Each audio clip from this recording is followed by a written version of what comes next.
مهما كان يومك مليان ضغوطات قولي أنا هبقى ست رايقة. مهما كان يومك عامل ازاي خدي بالك من نفسك، كفاية انك بتحاولي وكفاية انك لسه هنا. كل يوم بتعديه هو إنجاز بتقربي منه للست الرايقة، لأنك لو فضلتي ترضي كل اللي حواليكي هتنسي نفسك وهتنسي ترضيها، وده أكتر طريق هيبعدك عن انك تكوني ست رايقة. انت محتاجة تكوني قوية بربنا عز وجل طول الوقت. في عند لو ترضي كل اللي حواليكي هتنسي نفسك وهتنسي ترضيها صدقيني، وده اكتر طريق هيبعدك عن انك تكوني ست رايقة. انت اكيد محتاجة تكوني قوية بربنا عز وجل طول الوقت. حوطي نفسك شوية، هقرأ صفحة من المصحف او على قد ما ربنا يقدرك. شوية كمان لساني هيكون ذاكر، علشان احنا تعودنا نقول ايه؟ طول ما اذكارك ملازماكي طول ما بركة ربنا معاكي. شوية كمان انا هجيب سجادتي واقعد اصلي ركعتين كده لله، ركعتين روقان يا هنا. والله روقان، زي ما انت عايزة تروقي نفسك. مفيش اي مكان هتروقي فيه الا بين ايدين الله عز وجل. هاتي السجادة كده وتوضي واسبغي الوضوء وحطي المية على جسمك وقولي الله المية باردة، الله المية دي بتغسل ذنوبي، الله المية دي بتطهرني، الله انا رايحة اقابل حبيبي. تخيلي بقى ولله المثل الاعلى، انت رايحة لربنا عز وجل، انا رايحة اقابل حبيبي. وتيجي على السجادة وتقعدي كده وتستشعري انك بين ايدين ربنا، وتشوفي ان الدنيا دي صغيرة قوي قوي قوي قوي قصاد لحظة مع ربنا تنسي فيها كل هموم الدنيا. لأن الدنيا كلها هموم أكيد، ما نقدرش ننكر، احنا في دار اختبار، وإن شاء الله بإذن الله هننجح في الاختبار ده، يقيننا في الله. نعدي الاختبار بروحانيات وبهمة عالية، لأن احنا بنذاكر. اللي بيذاكر مش بيخاف. واحنا بنذاكر ازاي؟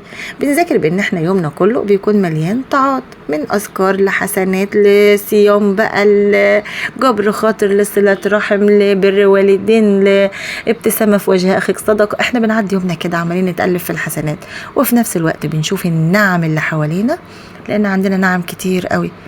والله لو عددنا نعمة واحدة بس هنفضل نشكر ربنا عليها لآخر العمر. نشوف النعم اللي حوالينا ونشكر ربنا ونعيش عبادة الشكر. يا الله ولئن شكرتم لأزيدنكم. فيعني ده أقرب طريق. لو وصلت للحظة دي وفردتي سجادتك وقعدتي بين ايدين ربنا، انت كده بدأت ترتاحي وتحسي بجد بالراحة وبسكينة من جواكي، وانك فعلا رايقة بجد. يعني اعملي روتينك بحب. يعني مثلا شايفة انا بعمل قهوة الخضار، والله صدقوني بحب، وانا جنبك بقى اذاعة القرآن الكريم شغليها كده. والايام دي كمان ايام جميلة قوي، اذاعة القرآن مليانة تكبيرات بتاعت العشر من ذي الحجة والعيد، ما شاء الله، حاجة تخلي روحانيتك اصلا تروح في السماء. جربي كده، انت هتدعي لي والله هتدعي لهنا وتقولي ما شاء الله احنا على بداية الطريق. انا مش بقولك من فيديو ولا 2 احنا هنبقى ستات رايقة، ابقى بضحك عليكي. لا، احنا من كل فيديو هناخد حاجة صغيرة نبدأ بيها. البيت مش بيتبني مرة واحدة، البيت بيتبني طوبة، واحنا بنبدأ بأول طوبة بس. خلاص كل يوم هنحط حبة صغيرة. في اخت من الاخوات ربنا يبارك لها بتقولي انا سمعت الكلام ده كتير وسمعته في فيديوهات كتير. انت ممكن تسمعيه بس والله هيجي الوقت وهتنفذيه.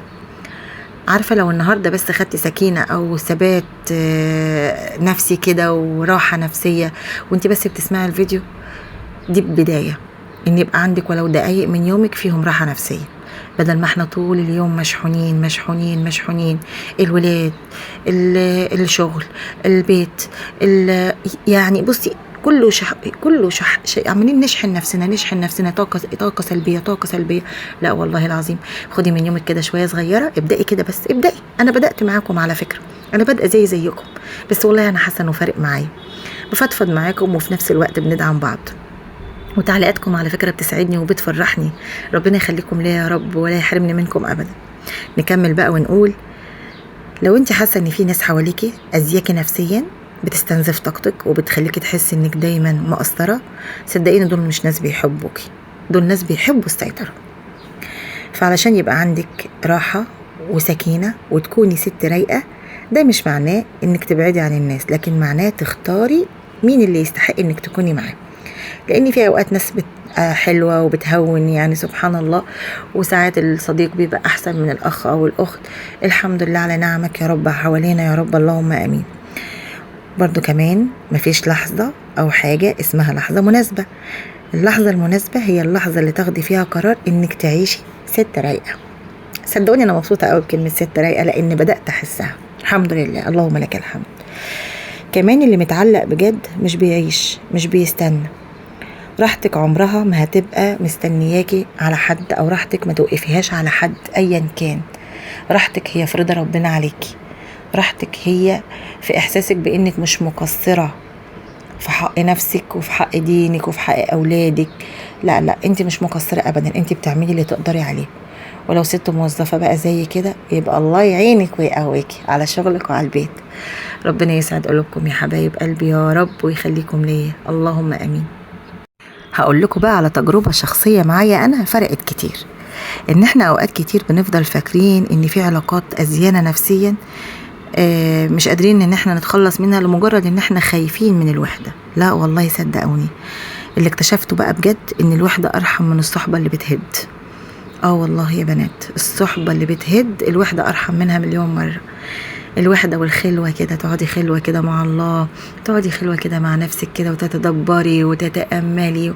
الحمد لله، اللهم لك الحمد، اللهم لك الحمد. حتى شوية الخضار والفاكهة اللي انتوا شايفينهم، تأملي ألوانات ربنا خلقها لنا، أحمر وأخضر وكل الألوان ربنا خلق لنا، وأشكال وأطعام مختلفة.